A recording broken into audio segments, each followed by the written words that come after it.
What's going on, guys? Andrew Piluk Hockey here, back with another video. Today we're going to be exploring the Western Conference, looking at the playoff matchups for round one. The playoffs are exciting, lots of streams coming up, so make sure you subscribe. I'd love to have more hockey conversations with you. Join the squad, hit the notification bell.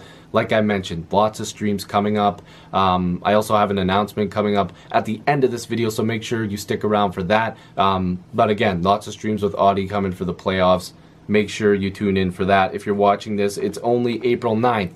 So if you're past this day and something changes, I can't tell the future, so I'm sorry about that. I'm also coming down with something here, so bear with me. But we're going to look at everything. I have my notes in front of me for the Western Conference Round 1 matchups. And let's start off in the Central Division with the Nashville Predators, the first place amazing Nashville Predators against the amazing story Colorado Avalanche, who are the second seed wildcard team who just got into the playoffs in the last game. Awesome. The Avalanche had a crucial win against the St. Louis Blues. Again, just kudos to them. Great job. But they're coming in facing the Nashville Predators, the best team in the NHL. They have a lot of scoring, great defensive depth, amazing defensive depth, and probably the Vezina winner in Pekka Rinne.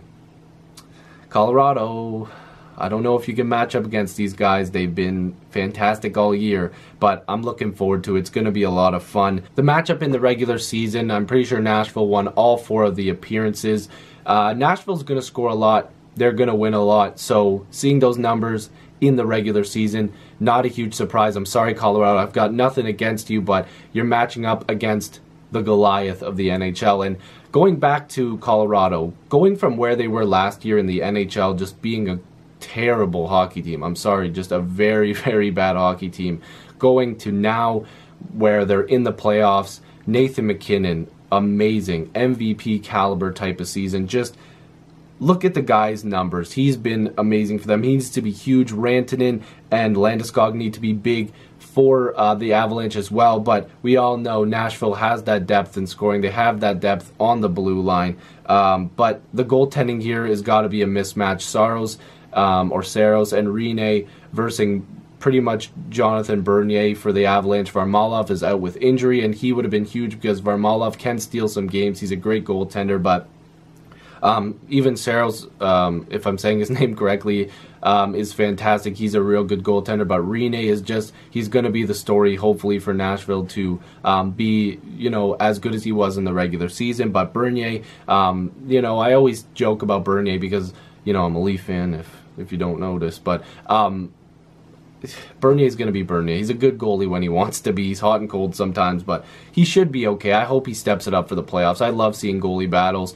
The defensive edge has to go to Nashville. The offensive edge has to go to Nashville, even though I think that MacKinnon can take over a series. He's probably the best player out of anybody in this entire series, in my opinion. But you just have to give the edge to Nashville. I'm thinking 5 games. It's got to be Nashville in 5. Game 1 starts Thursday in Nashville at 9:30 p.m. Eastern. The next matchup is Canada's probably best hope at winning a Stanley Cup, and a lot of Winnipeg fans hate me, so there you go. But the second seed Winnipeg Jets will take on the Minnesota Wild, who are in the 3rd seed. And like I said, Winnipeg is the second best team in the NHL in the regular season. If they can take that into the playoffs this year, they might go all the way to the Cup and win the Stanley Cup. They are a great hockey team. Patrik Laine, amazing story, of course, but the Minnesota Wild have been real good as well. It's just, I think Winnipeg just has too much. I think they've got the edge in goaltending. Hellebuck has been good. They got the edge in scoring because of Laine, Wheeler, Scheifele, Connor, Myers, Bufflin. They just have so much. They get scoring from everywhere, and that's where Minnesota is going to have to match up against them and try, to score goals. Obviously, a good story, Eric Stahl this year, 40-goal campaign, just fantastic for him. Granlund and Zucker have to be real good. Dubnyk has to step it up because the goaltending is a mismatch in my eyes. Hellebuck has been a great story as well this year, a Vezina candidate probably. I've said that for other goaltenders, but I think if you really look at it, it's got to be probably Hellebuck, Rinne, and Vasilevsky. So, the goaltending here has to go to the Jets.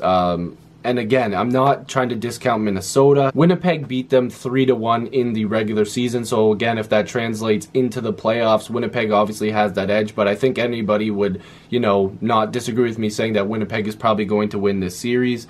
The Minnesota Wild have been a good team this year. I mean, when they did play the Jets, there was a couple games decided by 1 goal, so you have to look at that as well. The Jets have more wins at home than any other team in the NHL, so home ice advantage is going to be huge for them. The Wild, I'm not discounting them. They finished 2 games below 500 on the road. They had the 2nd worst road record of any Western Conference playoff team, so you have to look into that as well. Home ice advantage is killer sometimes. Yeah, so game 1 is Wednesday at 7 p.m. Eastern in Winnipeg. I don't want to say this, but I think Winnipeg's winning in 4 games.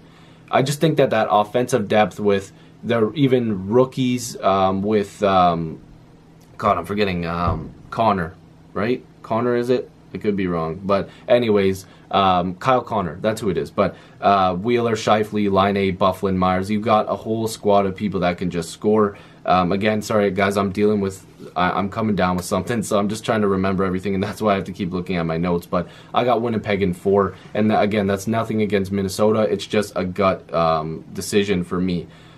But yeah, so that's what it looks like in the Central. Let's move on. In the Pacific Division, we've got the great story of the Vegas Golden Knights at the 1 seed, facing off against the LA Kings, who are the #1 wildcard team this year. Again, this amazing series for the Vegas Golden Knights came out of nowhere. I think I was one of the people that predicted them to be like last place and, you know, going after a high draft pick and Rasmus Dahlin, and, you know, they basically were just like slapping everybody this year. Slapping everybody in the face. Vegas Golden Knights coverage probably loves this part. He loves them. If you haven't subscribed to him, go subscribe to him. I'm sure he'll be in the comments down below. Click on that channel and hit subscribe. I'm not going to try to do him, but pause for a second there. I didn't want to impersonate him. Anyways, let's move on. Yeah. Sorry, that one was for audio as well. But anyways, they were the top spot in the Pacific.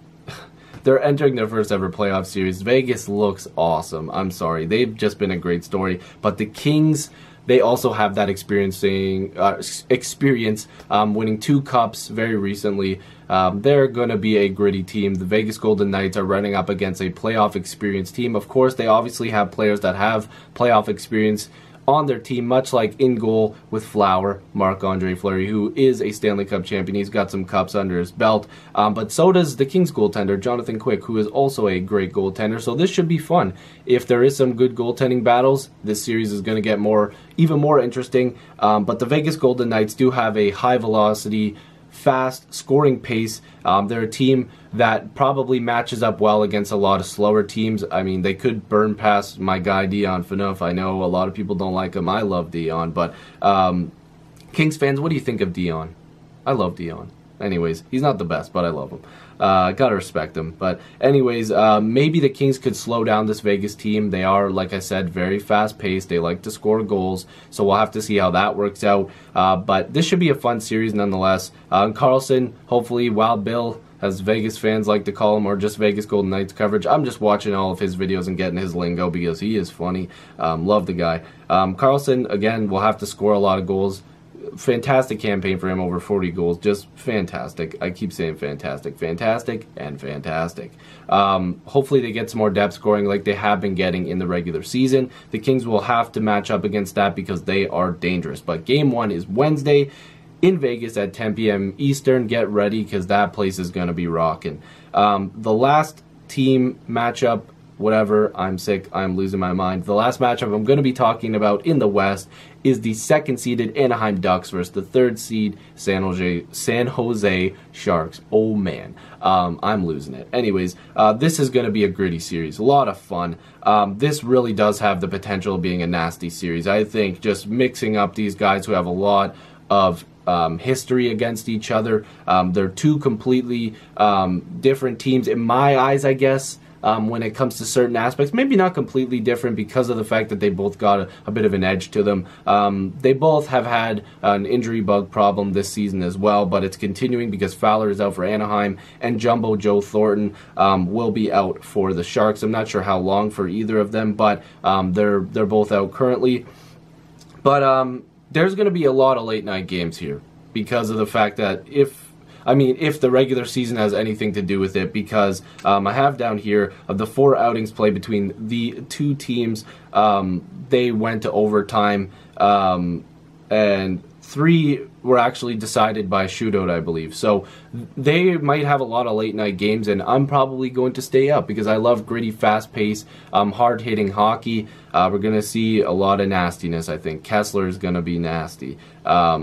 Evander Kane, he's got a lot of nasty to him, but he scores a lot too, and that's something I put in here as well. Anaheim hasn't faced this new San Jose team. They're different. Evander Kane has been real good for them. I mean, did he not score 4 goals in one game against Calgary, I think it was? Evander Kane and the Sharks, they look different. They've got some more weapons. Goaltending, I don't know how this is going to go because if Gibson stays healthy, he could steal this entire series.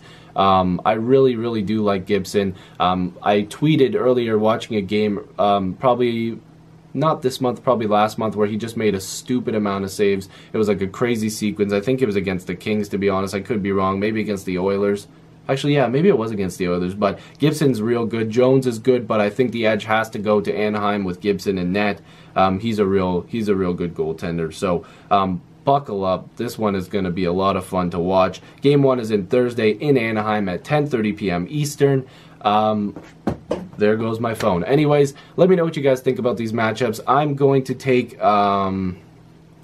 Anaheim in 7 in this series. I think it's going to be fun to watch. But again, let me know what you guys think down below in the comment section. I'm coming down with something I feel like I could throw up right after this video. Too much information, but yeah, this has been a lot of fun to cover the playoffs, and there will be a lot of streams. But an announcement to make: I will be with Buzzer Sports. They are posting stuff starting this week. I'm part of the launch. I'm going to be a partner there. I'm not sure how long the partnership will be. I'm hoping it's a full-time thing because it will be a lot of fun. You'll see lots of content from me there, but I will be mostly covering the Eastern Conference, so make sure you guys check that stuff out. I'll link you to all of that stuff because it's going to be more content from me in the end. So let me know what you guys think of these matchups. Once I get the Buzzer Sports stuff, I'll make sure to give it to you guys. If you're new, make sure you subscribe. I'd love to have more hockey conversations with you. Join the squad, hit the notification bell.